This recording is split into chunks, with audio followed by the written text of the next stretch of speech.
அதே மாதிரி தான் முஸ்லீம்களும் இந்த விஷயத்தில் என்ன பண்ணுறது, அல்லாவுடைய அத்தாட்சிகளை புறக்கணிக்கிறாங்க. அவன் பொய்யும் சொல்கிறான். அல்லாவின் மீது இட்டு கட்டுறதும் முஸ்லீம்கள் பண்ணுறான். அல்லாவுடைய ஆயத்துக்களை புறக்கணிச்சும் தள்ளுறான். இப்போ சூரா அஷூரா இருக்குல்ல, அது தூக்கி போட்டு தானே வச்சுருக்கோம்.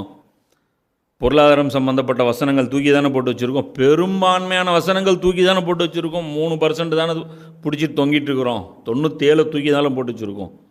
அல்லாவுடைய வசனங்கள் 97% வசனங்கள் நம்ம கிடப்பில் தூக்கி போட்டு வச்சுருக்கோம். வெறும் 3% வசனங்கள் மட்டும்தான் நாம் என்ன பண்ணிகிட்ருக்குறோம், இன்றைக்கி ஃபாலோ பண்ணிகிட்ருக்குறோம்.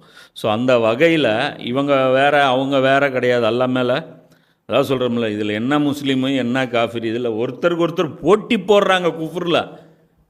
அவங்க யார் பெரிய காஃபிர் வா டிக்ளேர் பண்ணிக்கலாம், நீயா நானா அப்படிங்கிற அந்த ஒரு போட்டி தான் இன்றைக்கி முஸ்லீம்கள் மத்தியில் நடந்துகிட்டு இருக்குது. முஸ்லீம்கள் மத்தியிலும் முஸ்லீம் இல்லைன்னு சொல்லிக்கிறவங்க மத்தியிலும் நடக்குது.